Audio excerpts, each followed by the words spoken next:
ہم مدینے کی گلی میں پھر دوبارہ چلتے ہیں۔ حضرت عمر رضی اللہ تعالیٰ عنہ کا دربار لگا ہے۔ ایک شخص کو پکڑ کر لوگ لے آتے ہیں کہ اس شخص نے ہمارے باپ کو قتل کر دیا۔ حضرت عمر رضی اللہ تعالیٰ عنہ نے پوچھا کیا ماجرا ہے بھائی؟ اس نے کہا جی واقعی میں ان کے باپ کا قاتل ہوں، لیکن میں نے قصداً قتل نہیں کیا۔ ہوا یہ کہ میں ایک مسافر ہوں، جا رہا تھا، راستے کے اندر سبز چراگاہ تھی، میرا اونٹ بھوکا تھا، اس چراگاہ میں داخل ہو گیا۔ اس کے بوڑھے باپ نے پتھر اٹھایا اور میرے اونٹ کو مارا، اس کی آنکھ نکل گئی۔ مجھے بڑا غصہ آیا، میں نے وہی پتھر اٹھا کر اس کے باپ کو دے مارا، لیکن وہ ایسے ٹکانے پہ لگا کہ اس کا باپ فوراً فوت ہو گیا۔ میرا قصد اور ارادہ نہیں تھا، لیکن بہرحال میں اس بات کا اقراری ہوں کہ میں نے اس کے باپ کو قتل کر دیا ہے۔ آپ جو حکم سنائیں میں اس کو قبول کروں گا، لیکن میں ایک مہلت مانگتا ہوں کہ میرے دوست، میرے بھائی کی کوئی رقم میرے ذمے ہے، میرے پاس اس نے امانت رکھی ہوئی ہے اور وہ مجھے پتا ہے کہ میں نے کہاں چھپا کے رکھی ہوئی ہے۔ اگر آپ فیصلہ کر دیتے اور میری گردن کاٹ دی جاتی ہے تو وہ امانت جو میں نے رکھی ہوئی ہے سنبھال کر کے، میرے علاوہ کوئی جانتا بھی نہیں ہے، تو وہ اس تک کون پہنچائے گا؟ اگر آپ مجھے 3 دن کی مہلت دے دیں تو میں جا کر کے اس کی امانت اس کو واپس کر کے پھر واپس آؤں گا، پھر یہ پھندا پھانسی کا میں اپنے گلے میں ڈلوانے کے لیے تیار ہوں۔ حضرت عمر رضی اللہ تعالیٰ عنہ نے فرمایا کہ کوئی شخص تیری ضمانت دے دے تو ہم تجھے چھٹی دینے کے لیے تیار ہیں۔ اس نے دائیں بائیں دیکھا، پورے مدینے میں اس کا کوئی شناسہ ہی نہیں تھا، واقف ہی نہیں تھا، ایک اجنبی شخص تھا۔ حضرت ابو ذر غفاری کھڑے ہو گئے، کہا حضرت عمر میں اس کی ضمانت دیتا ہوں۔ ضمانت دے دی گئی، وہ چلا گیا۔ تیسرے دن وعدے کا جو وقت تھا، لوگ جمع ہو گئے، دربار لگ گئے، ابھی تک آنے والا نہیں آیا۔ لوگوں نے کہا ابو ذر تو نے غلطی کی ہے، ایک اجنبی کی ضمانت دی اور ابھی تک وہ نہیں آیا۔ اور میاں صاحب فرماتے ہیں ایک بار جو کھائیں اڑ جاندے ہو پھر کدی نہ پھنستے۔ ظاہر ہے وہ چلا گیا، واپس تو نہیں پلٹ کے آئے گا، اسے پتا ہے کہ آگے سیدھی سیدھی میری موت ہے، تو تم نے یہ کیا غلطی کی؟ خیر آپ نے فرمایا کہ اگر وہ نہ آیا تو یہ پھانسی کا پھندا میرے گلے میں ڈال دینا، لیکن بہرحال میں نے اس کی ضمانت دی۔ کچھ عرصہ بیتا کہ دور سے گرد و غبار اٹھتا ہوا دکھائی دیا۔ جب صورت واضح ہوئی تو وہی شخص تھا۔ حضرت عمر فاروق رضی اللہ تعالیٰ عنہ کے دربار میں کھڑا ہو کہنے لگا حضرت کسی وجہ سے تاخیر سے پہنچا ہوں، معذرت چاہتا ہوں، اب جو حکم ہے پورا کیجیے۔ حضرت عمر رضی اللہ تعالیٰ عنہ اس کے پھانسی کے احکامات جاری کر چکے تھے۔ آپ نے فرمایا کہ ابو ذر یہ بتا کہ تو نے اس کی ضمانت کیسے دی جب تو اسے جانتا نہیں تھا؟ تو سنو حضرت ابو ذر غفاری نے کیا کہا۔ کہا ایک اجنبی میرے محمد کے مدینے میں پناہ مانگ رہا تھا اور اس نے چاروں سمت دیکھا اور کوئی شخص نہیں تھا جو اس کو امان دیتا اور اس کی ضمانت دیتا، تو میں نے اس لیے ضمانت دے دی کہ نہ بھی آیا تو اپنی جان چلی جائے گی، کل کو یہ تو نہیں کہے گا کہ محمد کے مدینے میں کسی نے ضمانت مانگی تھی، پورے شہر میں کوئی ضمانت دینے والا نہیں تھا۔ اس کو کہا کہ انہوں نے تو ضمانت دے دی، میاں اب تو بتا کہ تو چلا گیا تھا، تجھے جانتا کوئی نہیں تھا، نہ پلٹ کے آتا تو تجھے کوئی پوچھنے والا نہیں تھا، تو تو نے یہ دوبارہ موت کے منہ میں کیوں اپنا سر رکھا ہے؟ تو اس نے کہا کہ میں نے کہا کہ ایک اجنبی کی ضمانت ایسے شخص نے دی ہے جو مجھے جانتا بھی نہیں ہے، اور اگر میں نہ گیا تو لوگ قیامت تک اجنبیوں پر بھروسہ نہیں کریں گے کہ اجنبی یوں سلوک کیا کرتے ہیں۔ تو حضرت عمر رضی اللہ تعالیٰ عنہ اس کے پھانسی کے احکام جاری کیے، تو جن کے باپ کو قتل کیا تھا وہ بیٹے کھڑے ہو گئے، کہنے لگے تاریخ کی کالک ہم اپنے منہ پہ ملیں گے، ہم بھی اپنے باپ کے قاتل کو معاف کر دیتے ہیں۔ یہ ہماری تاریخ ہے، یہ ہماری کہانی ہے، لیکن آج ہم کس جگہ پہ کھڑے ہیں اور کیا ہماری صورتحال ہے؟ نہ ہمارا کردار رہا اور نہ ہمارا کوئی تشخص رہا۔ آج ہم نے اپنا تشخص بھی مٹا کے رکھ دیا۔ ایک عورت ہے مسجد نبوی میں نماز پڑھنے جاتی ہے، یہ حضرت عمر کے دور خلافت کی کہانی ہے۔ تو ایک نوجوان راستہ روک کے کھڑا ہو جاتا ہے۔ ایک دن اس عورت نے رک کر کے کہا کہ میں کتنے دنوں سے دیکھ رہی ہوں کہ تم میرے راستے میں مزاحم ہوتے ہو کیا ماجرا؟ اس نے کھل کے بات کی کہ میں تیرا چاہنے والا ہوں اور تجھے حاصل کرنا میری زندگی کی معراج ہے، اور تیرے لیے آسمان سے تارے بھی توڑنے پڑے تو گریز نہیں کروں۔ اس نے کہا اچھا، میری ایک شرط ہے۔ اس نے کہا بتاؤ، جلدی بتاؤ، لب کھولو، میں ابھی پوری کر دوں گا۔ کہا نہیں، چھوٹی سی بات ہے، 40 دن تک حضرت عمر کے پیچھے نمازیں پڑھ لو، اس کے بعد 40ویں دن کی آخری نماز کے بعد اسی وقت میں تمہارا انتظار کروں گی، پھر جدھر کہو گے چل پڑیں گے۔ کہا ٹھیک، یہ کون سی مشکل بات ہوئی 40 دن نمازیں پڑھنے سے؟ اگر تو مل جائے تو میرے لیے کون سا یہ مشکل معاملہ ہے۔ 40 دن حضرت عمر کے پیچھے نمازیں چلتی رہی، دل کی دنیا تبدیل ہوتی رہی۔ 40ویں دن کی آخری نماز کے بعد جب وہ نوجوان واپس پلٹنے لگا تو وہ لڑکی حسب وعدہ وہاں کھڑی تھی، لیکن اس نے دیکھا نہیں، یہ نظر جھکا کے گزر رہا ہے۔ اس نے کہا جانے والے توجہ کر، میں تیرے لیے کھڑی ہوں۔ کہا خیر سے کھڑی رہو۔ عمر نے دل کا تعلق رب سے جوڑ دیا۔ اگر میرے پیچھے ایک بندہ 40 سال نماز پڑھتا رہے اور اس میں تبدیلی پیدا نہ ہو تو پھر مجھے شرم آنی چاہیے کہ نہیں آنی چاہیے؟ یار یہ تو میں ایک امام کی بات سنائی ہے، آؤ تو میں دلی کے ایک مانگت کی کہانی سنا۔ دلی کی جامع مسجد کی سیڑھیوں پہ ایک مانگنے والا بیٹھا ہوا ہے۔ ایک بہت بڑا انگریز افسر مسجد کی وزٹ کے لیے آیا، اس نے ہاتھ پھیلا دیا، اس نے اپنی جیب سے پرس نکال کر کے چند روپے اس کی جیب میں رکھے، دوبارہ جب پرس ڈالنے لگا تو پرس گر گیا۔ اس مانگنے والے نے وہ پرس اٹھا کے سنبھال لیا۔ خیر کچھ وقت گزرا، 1 سال کے بعد دوبارہ وہی افسر اس مسجد کی زیارت کے لیے، مسجد کو دیکھنے کے لیے، سیر کے لیے دوبارہ آیا تو فقیر نے پہچان لیا کہ یہ وہی ہے۔ اس نے کہا بابو جان ذرا 2 لمحوں کے لیے رکنا۔ کہا کیا ماجرا؟ کہا بس 2 لمحوں کے لیے۔ دوڑ کے گیا، اپنی کٹیا سے وہ پرس نکال کے لے آیا اور اس کے ہاتھ میں کہا کہ پچھلے سال آپ آئے تھے، آپ کا یہ پرس گر گیا تھا آپ کی جیب سے، میں ڈھونڈتا رہا لیکن آپ نہیں مل پائے، میں نے سنبھال کے رکھا تھا کہ شاید دوبارہ کبھی ملیں تو میں ان کو دے دوں گا۔ اس کی آنکھیں پھٹی کی پھٹی رہ گئی۔ اس نے کہا جو ٹگا ٹگا مانگ رہا ہے، اتنا قیمتی پرس اور اس میں اتنی رقم، وہ آسودہ زندگی گزار سکتا تھا تو یہ پرس واپس کیوں کر رہا ہے؟ اس نے کہا مانگنے کی بات اور ہے لیکن یہاں ماجرا ہو۔ اس نے کہا کیا ماجرا ہے؟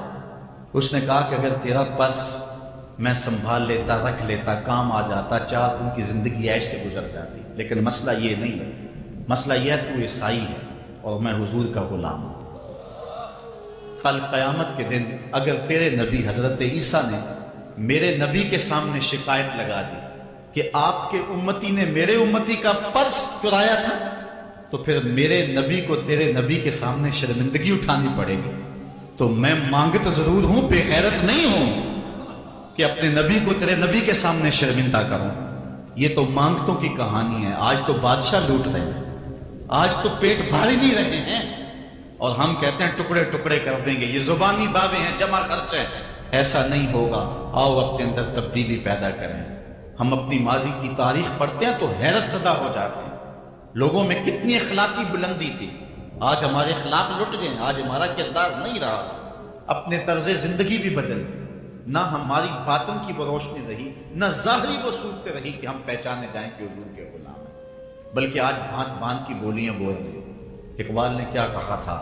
اپنی ملت پر قیاس اقوام مغرب سے نہ کر، خاص ہے ترکیب میں تجھے قوم رسول ہاشم۔ بلکہ آج فیشن کے طور پہ یہ کہا جاتا ہے جی آج کل دین پہ چلنا بڑا مشکل ہے، یہ آپ بھی سنتے ہوں گے، لوگ کہتے ہیں جی آج کل دین پہ چلنا بڑا مشکل ہے۔ یہ کون کہہ رہا ہے؟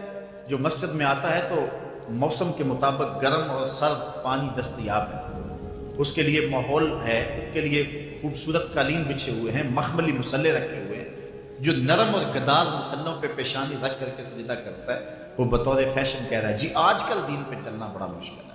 میں اس کے جواب میں کہا کرتا ہوں میاں تیرے لیے مشکل ہے یا کربلا والے حسین کے لیے مشکل تھا؟ انہوں نے تو نہیں کہا کہ دین پہ چلنا مشکل ہے، تیرے لیے مشکل ہے دین پہ چلنا یا حضرت بلال حبشی کے لیے مشکل تھی جنہوں نے تپتی ہوئی ریت پہ سجدے کیے، گلے میں رسا ڈال کر کے گھسیٹا گیا اور انہیں پاؤں میں زنجیریں ڈال کر کے مکے میں کھینچا گیا ہاتھوں اور پاؤں میں میخیں ٹھونک دی گئی، چکی پسرائی گئی، لیکن بلال ہیں کہ آگے مسکرا رہے ہیں۔ کسی نے گزرتے ہوئے کہا بلال عجیب تماشا ہے، عجیب کہانی ہے کہ وہ تمہیں مار رہے ہیں اور تم آگے سے مسکرا رہے ہو۔ تو سنو حضرت بلال نے کیا جواب دیا۔ حضرت بلال فرمانے لگے میاں تم جاؤ نا بازار میں مٹی کا برتن بھی خریدنے، تو اس کو بھی ٹھونک بجا کے دیکھتے ہو کہیں کچا تو نہیں ہے، اس کی آواز تو خراب نہیں ہے۔ کہا تم تو مٹی کا پیالہ بھی خریدو تو ٹھونک بجا کے دیکھتے ہو کہیں کچا تو نہیں ہے، میرا مالک مجھے خرید رہا ہے، دیکھ رہا ہے بلال کہیں کچا تو نہیں ہے۔ میں کہتا ہوں مالک کھال ادڑ بھی جائے گی، حق حق کی آوازیں ختم نہیں ہوں، زخم پہ زخم کھا کے جی خون جگر کے گھونٹ پی، آہ نہ کر لبوں کو سی یہ عشق ہے دل لگی۔ تو یہ ایک دین گریزی ہے، یہ عمل گریزی ہے۔ جی آج کل بڑا مشکل ہے، پہلی بات ہے مشکل ہو بھی تو ہمارے پاس کوئی دوسرا آپشن موجود نہیں ہے۔ ہم ان لوگوں کی کہانیاں بھول سکتے ہیں کہ جنہوں نے اس دین کے راستے کے اندر دکھ بھی سہے، ان کو ٹکڑے بھی کر دیا گیا، ان کو 2 اونٹوں کی پچھلی ٹانگوں سے باندھ کر کے 2 ٹکڑوں میں بانٹ بھی دیا گیا، لوہے کی کنگھیوں سے بدن چھیدے بھی گئے، ہڈیاں توڑی بھی گئی، آگ میں ڈالا بھی گیا، جلتے اور کھولتے تیل میں پھینکا گیا، لیکن انہوں نے رب کا نام نہیں چھوڑا، رسول کا نعرہ نہیں چھوڑا۔ اور آج ہم کہتے ہیں جی بڑا مشکل ہے آج کل دین پہ چلنا، اور یہ مولویوں نے مشکل بنائی ہوئی ہے، یار دین اتنا بھی مشکل نہیں ہے، یہ کوئی بات نہیں۔ ہم سر سے لے کر پاؤں تک اسلام میں داخل ہوں، یہ ہمارے رب کا ہم سے یہ تقاضا ہے، یا ایھا الذین آمنوا ادخلوا فی السلم کافہ، اے ایمان والو دین میں پورے داخل ہو جاؤ، پورے داخل ہو جاؤ۔ تمہاری وضاحت، انداز زندگی، طرز معاشرت یہ بتائے کہ تم حضور کے غلام۔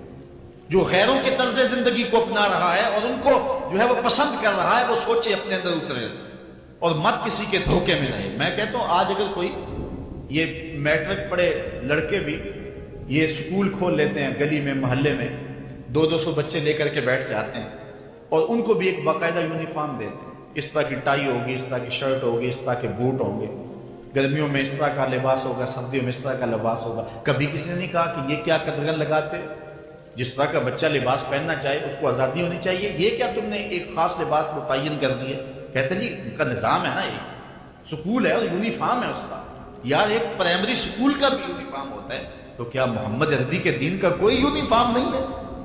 حضور علیہ السلام کی زندگی، حضور علیہ السلام کے شب و روز اور حضور علیہ السلام کا انداز معاشرت، حضور کی وضاحت، حضور کا لباس، یہ اپناؤ اور یہی زندگی کا حسن ہے۔ اسلام کے حوالے سے معذرت خواہانہ رویہ ترک کر دینا چاہیے۔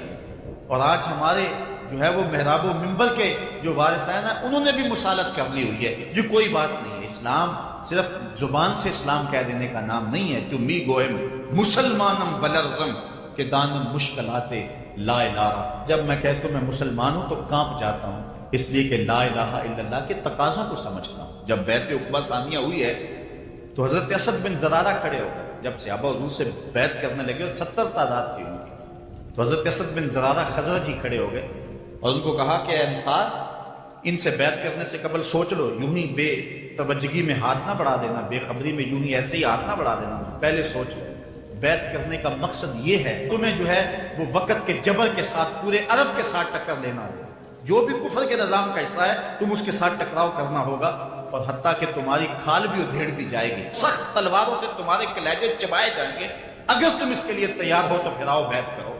یہ نہیں ہے کہ بس تم کہہ دو کہ ہم مسلمان اور بس کافی ہے، نہیں، جو می گوئے مسلمانم بلرزم کہ دانم مشکلات لا الہ۔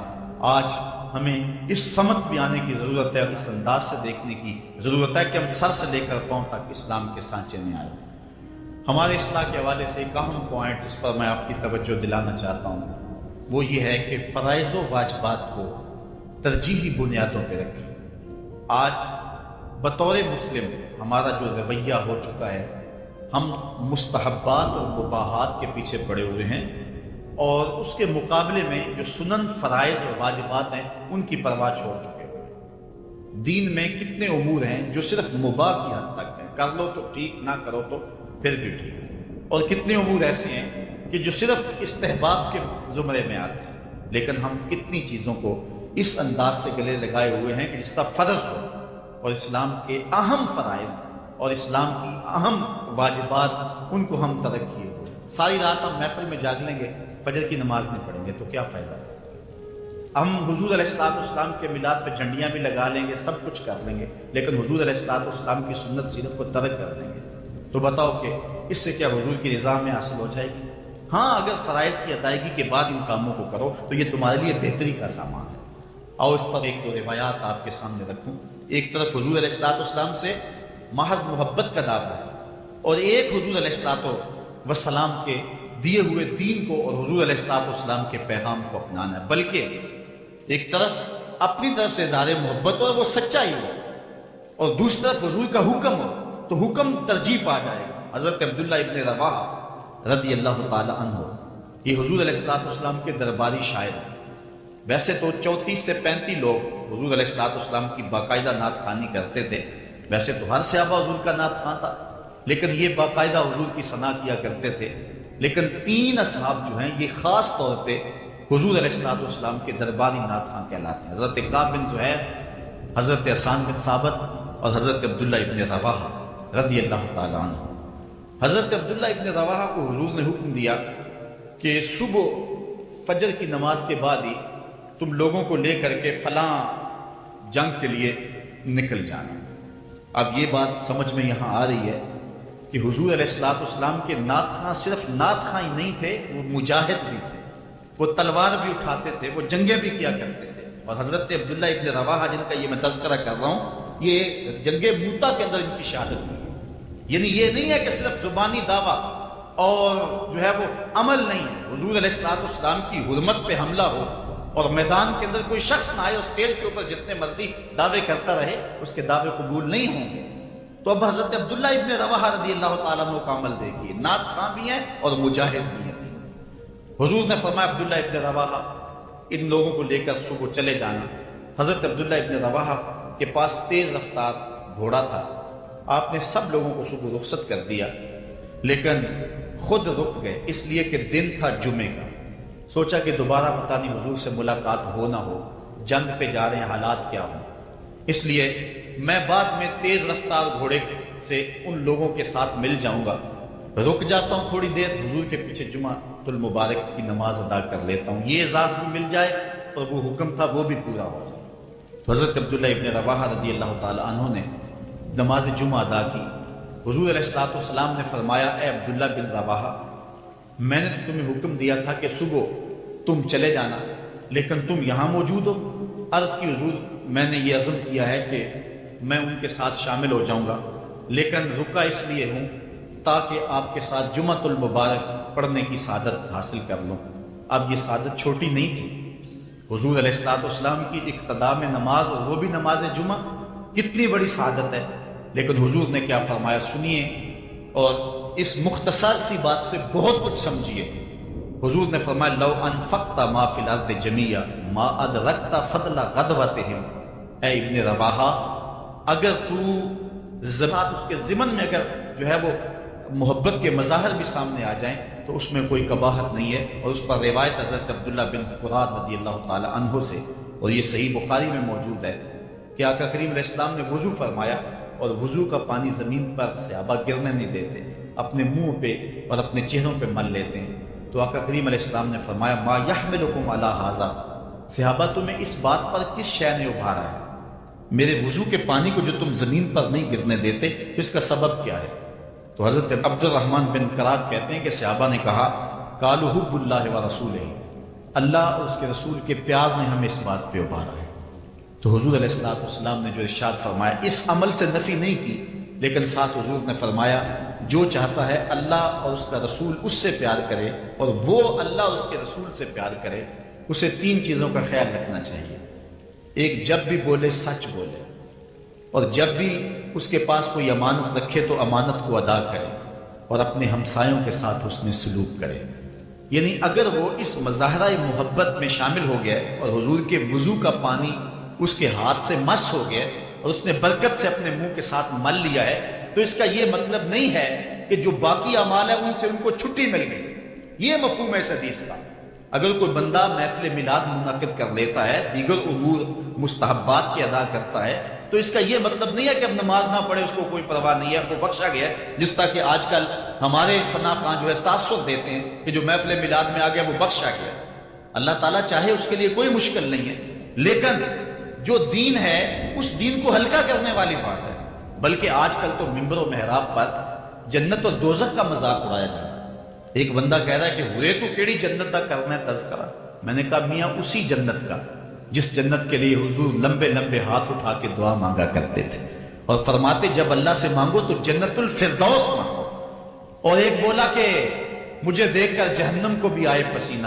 ہمارے استاد فرمایا کرتے تھے بیٹے تیرے منہ میں آج طوطی بولتا ہے جو مرضی کہہ لے، یہ تو کل قیامت کے دن پتا چلے گا کہ پسینہ کس کو آتا ہے، تجھے آتا ہے یا جہنم کو آتا ہے۔ ایک بولا کہ قبر دا خوف دے دے کہ لوکی مینو ڈرانے ہیں۔ لوگ کون ہے ڈرانے والے؟ تبشیر اور تنذیر یہ نبی کا منصب ہے، نبی کی شان ہے مبشر اور نذیر، یہ نبی کی شان ہے۔ حضور نے ڈرایا بھی ہے، حضور نے بشارت بھی دی ہے، لیکن اس بات کا منبر پہ بیٹھ کر کے تمسخر اڑایا جا رہا ہے اور لوگوں کو بے عملی کی طرف لے جایا جا رہا ہے۔ اس لیے آپ اس بات پہ غور کریں، اس بات پہ توجہ کریں۔ دولت، شہرت، عزت، آبرو، کیا اس دنیا کی سب سے بڑی دولت ہے جو مل جائے تو اس پر بہت زیادہ شکر کرنا چاہیے۔ تو آئیے قرآن کھولیے، سورہ المومنون ہے، ارشاد فرمایا قد افلح المؤمنون، فلاح انہوں نے پائی جنہیں ایمان نصیب ہوا۔ تو اس کائنات میں سب سے بڑی نعمت جو حضرت انسان کو دی گئی ہے وہ دولت ایمان ہے۔ قیامت کے دن سب سے بڑی نعمت جو مومنین کو دی جائے گی وہ دیدار الہی ہوگا۔ تو جو آخرت میں دیدار الہی سے محروم ہو گیا اور دنیا میں ایمان سے محروم ہو گیا وہ حقیقی محروم ہے۔ ایک شخص چرخ میں اڑتا ہے، ہواؤں میں جھومتا ہے، جھولتا ہے، ہر دولت اس کو میسر ہے، عزت شہرت اس کی باندھی ہے، وقار تکریم اسے حاصل ہے، دنیا جانتی ہے، زمانہ سلوٹ کرتا ہے، جو چاہتا ہے وہ ہو جاتا ہے، ہر عیش و عشرت میسر ہے، لیکن اس کے سینے میں ایمان کا چراغاں نہیں، کوڈی مول نہیں ہے اس کا۔ اور ایک شخص جھونپڑے میں رہتا ہے، کھانے کے لیے کبھی مل جاتا ہے کبھی نہیں بھی ملتا، دنیا اسے پہچانتی بھی نہیں ہے، وہ معروف شخص بھی نہیں ہے، لیکن اس کے سینے میں ایمان کا چراغ ہے، وہ خوش نصیب شخص ہے۔ میرے حضور کا ایک فرمان سنیے، حضور نے فرمایا میرے دوستوں میں سے قابل رشک دوست وہ ہے۔ حضور نے فرمایا میرے دوستوں میں سے، جس کو حضور دوست کہیں اس کی تو پھر قسمت پہ ناز کرنا چاہیے۔ کہا میرے دوستوں میں سے جو قابل رشک دوست ہے وہ ہے جس کا سامان دنیا تھوڑا ہے، نمازیں زیادہ ہیں، جب وہ چلتا ہے تو اس کی طرف اشارہ بھی نہیں ہوتا، یہ فلاں صاحب جا رہے ہیں، کوئی ایسا معروف شخص نہیں، کوئی بہت عہدہ ساتھ نہیں لگا ہوا کہ جب چلے تو لوگ کہیں یہ فلاں جا رہے ہیں۔ اللہ اکبر۔ پھر میرے حضور نے فرمایا کہ ثم نقد بیدہ، حضور نے ہاتھ سے چٹکی بجائی، ثم نقد بیدہ، ہاتھ سے چٹکی بجائی، اور پھر فرمایا اس کو موت بھی ایسے ہی آئی، اس کو موت بھی ایسے ہی آئی۔ پھر فرمایا قلت بواکی ہے، اس کو رونے والے بھی تھوڑے ہی تھے، اس کو رونے والے بھی زیادہ نہیں تھے۔ قلت تراسو، اس کی وراثت بھی بہت لمبی نہیں نکلی۔ فرمایا میرے دوستوں میں قابل رشک دوست دیکھنا ہے تو یہ اس کا جنازہ جا رہا ہے۔ تو ہماری سب سے بڑی دولت ایمان کی دولت ہے، نمازوں کی دولت ہے، شرافت کی دولت ہے، یہ دولتیں ہمیں جمع کرنی چاہیے۔ سویر سے لے کر شام تک دونوں ہاتھوں سے ہم امیر بننے کی دوڑ میں لگے ہوئے ہیں، کوشش کر رہے ہیں دولت جمع ہو جائے، دونوں ہاتھوں سے اکٹھی کر رہے ہیں، امیر بن جائیں، دولت مند بن جائیں۔ خیال ہے کہ اگر دولت بہت ساری ہوگی تو سکون ملے گا، جب مل جاتی ہے دولت تو پھر سکون نہیں ملتا، کہتے کچھ اور حاصل ہو تو سکون ملے گا، ساری زندگی اس دوڑ میں گزر جاتی ہے۔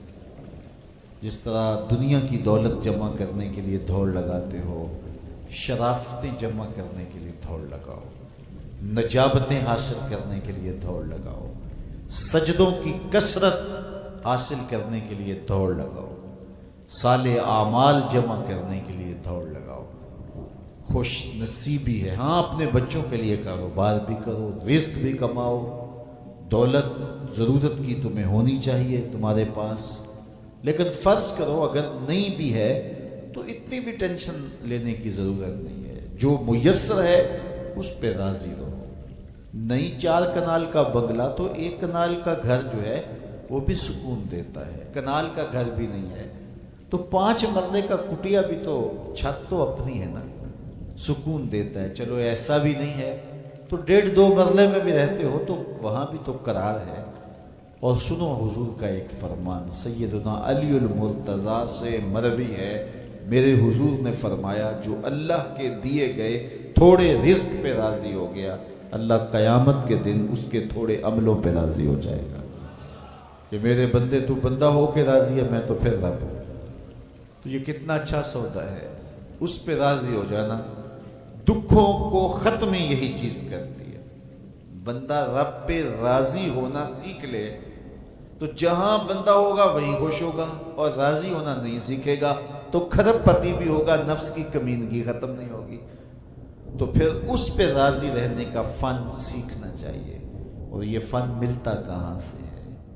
یہ فقیروں کی چوکھٹ سے ملتا ہے، اللہ والوں کی صحبت سے ملتا ہے، ان کی اپنی زندگی توکل کا نمونہ ہوتی ہے، تو ان کے پاس بیٹھ کر کے بہت کچھ سیکھنے کو ملتا ہے کہ یہ بھی تو زندگی گزار رہے ہیں۔ حضور کی سیرت پڑھیں، آپ کو یہ سب کچھ ملے گا۔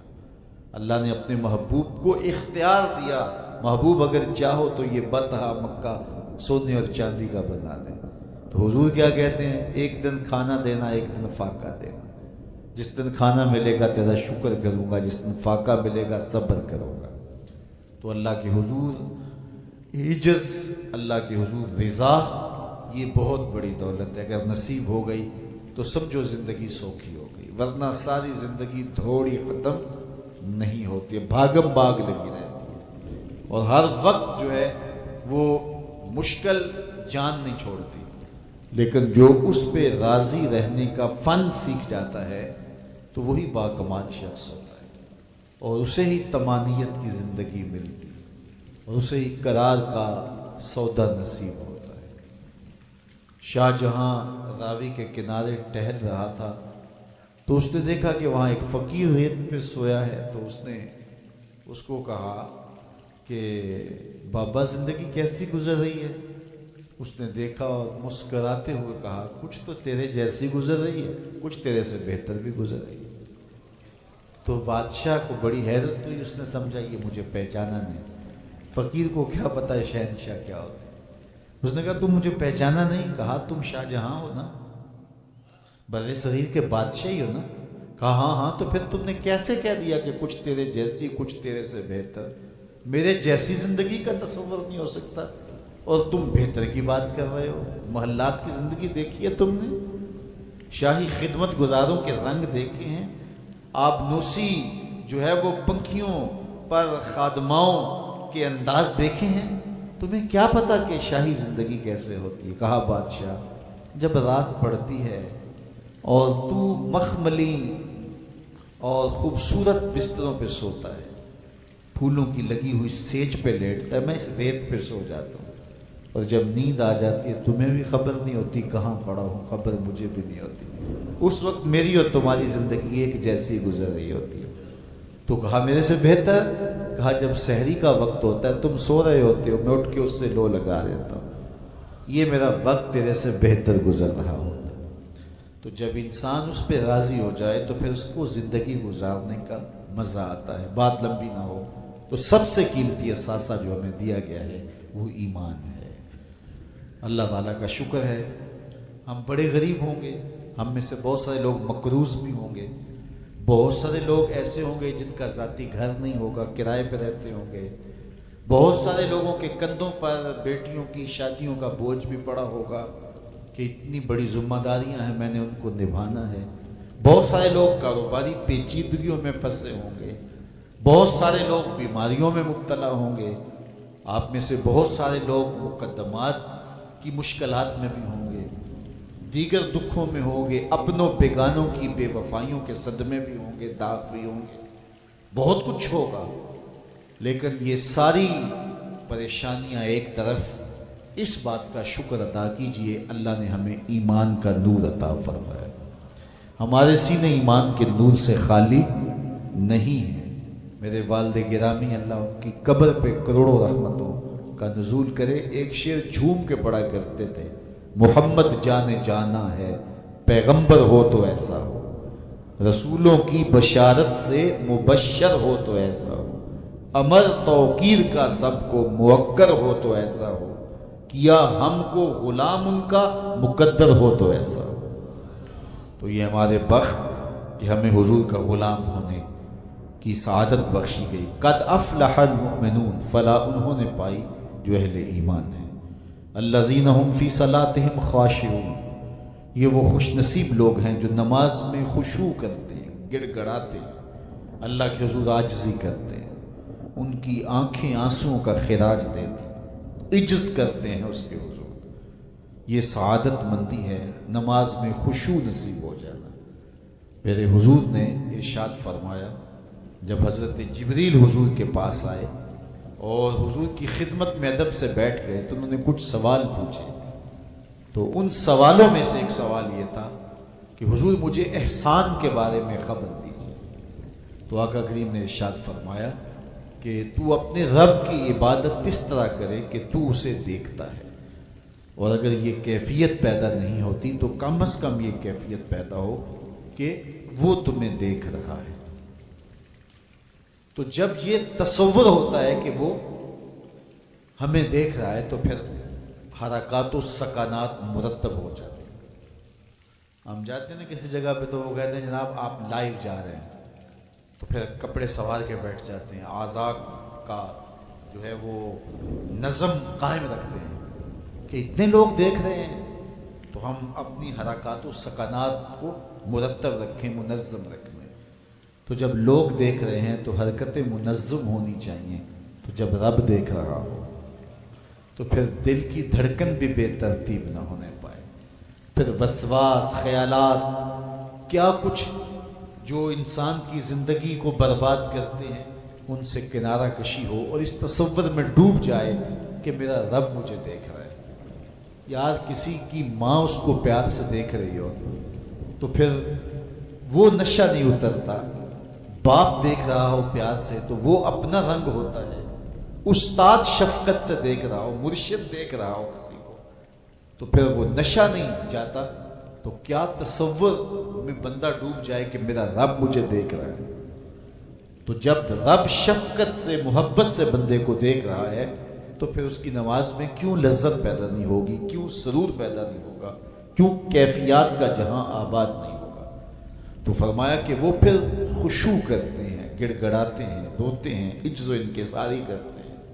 ان کی نمازیں پھر کس انہماک کے ساتھ، کس محبت کے ساتھ، کس پیار کے ساتھ ادا ہوتی ہیں، ان کے سجدوں کی کیفیت کیا ہوتی ہے۔ ایک روایت میں آتا ہے بندے کو پتہ چل جائے سجدے میں جو اس پر رحمتیں اترتی ہیں تو وہ سجدے سے سر ہی نہ اٹھائے، اتنی رحمتیں اس کے اوپر نازل ہو رہی ہوتی۔ تو وہ اپنی نمازوں میں خشوع کرتے ہیں، للہیت کے ساتھ، خلوص کے ساتھ، عجز و انکساری کے ساتھ، گڑ گڑاتے ہوئے، روتے ہوئے۔ اللہ اکبر۔ حضور علیہ السلام جب نماز پڑھتے تھے تو ایسے لگتا تھا جس طرح حضور کے سینے میں ہنڈیاں پک رہی ہیں، اس طرح حضور علیہ السلام کا جو سینہ اطہر خوف خدا سے، خشیت الہی سے جو ہے وہ اس طرح حضور کے سینے کی کیفیت تھی، ہنڈیا کے ابلنے کی جس طرح آواز ہوتی ہے۔ اللہ اکبر۔ والذین هم عن اللغو معرضون، اور ان خوش نصیب لوگوں کی کہانی یہ ہے کہ بیہودہ بات کی طرف التفات نہیں کرتے، ان کی زندگی مقصدیت کے نور سے مالا مال ہوتی ہے۔ یہ بات کی، ادھر کی اڑا دی، چائے والے کھوکھے پہ بیٹھے 3 گھنٹے گزار دیے، حمام پہ بیٹھے 2 گھنٹے گزار دیے، فضولیات پہ بحث کرتے رہے۔ ان کی زندگی اتنی فضول ہوتی ہے کہ وہ بیہودہ کاموں پہ وقت لگا دیں۔ وقت تو سب سے قیمتی اثاثہ ہے، قیمتی اثاثہ، سب سے قیمتی کمائی انسان یوں تو نہیں اڑاتا. تو سب سے قیمتی اثاثہ جو ہمیں دیا گیا وہ وقت. امام شافعی فرماتے ہیں میں نے فقیروں سے 2 باتیں ایسی سیکھی جنہوں نے مجھے بڑا نفع دیا.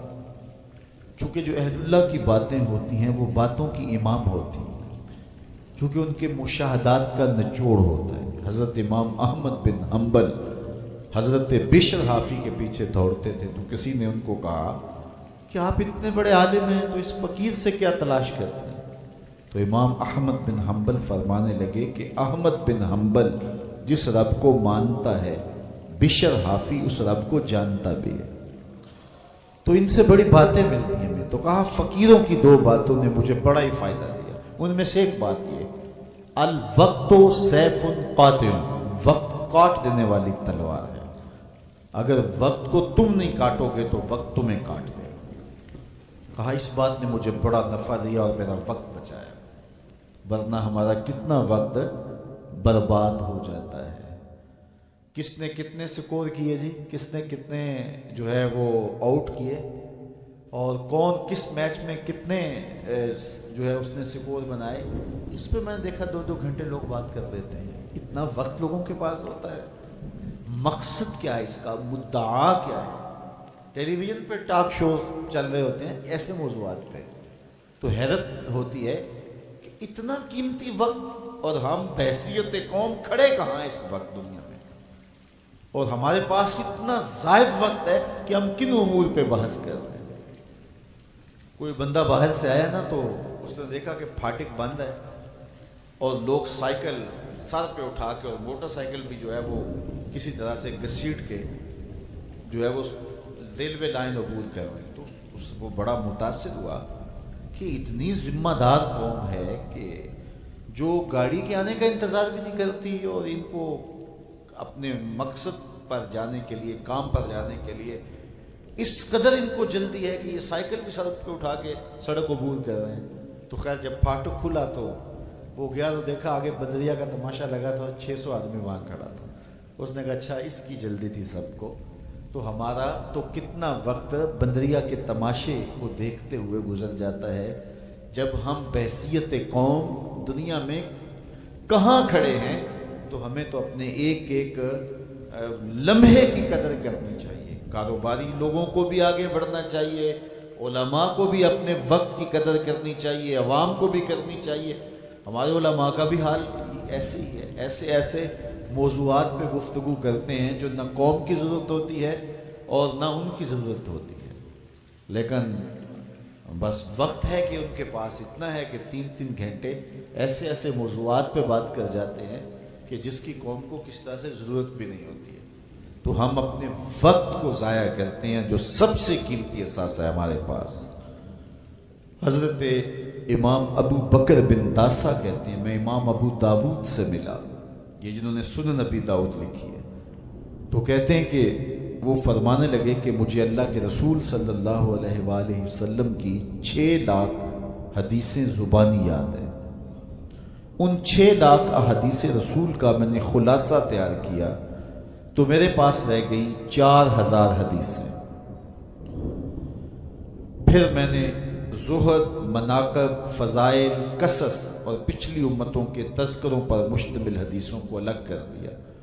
جن احادیث سے صرف مسائل شرعیہ کا استنباط و استخراج کیا جا سکتا تھا میں نے ان کو الگ کیا تو میرے پاس رہ گئیں 800 حدیثیں. ان 800 احادیث سے ہی پورے دین کو سمجھا جا سکتا ہے. جس طرح کہ قرآن مجید کی آیات میں سے 500 آیات ایسی ہیں جن سے احکام شرعیہ ثابت ہوتے ہیں.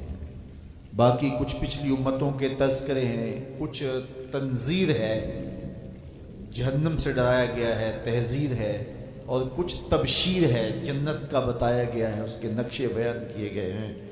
پچھلی قوموں پر آنے والے عذاب، ان کے اسباب بیان کیے گئے ہیں، اور بہت ساری چیزیں بیان کی گئی. لیکن جن سے احکام ثابت ہوتے ہیں ان کی تعداد، ان آیات کی، آیات الاحکام جو ہیں ان کی تعداد 500 ہے.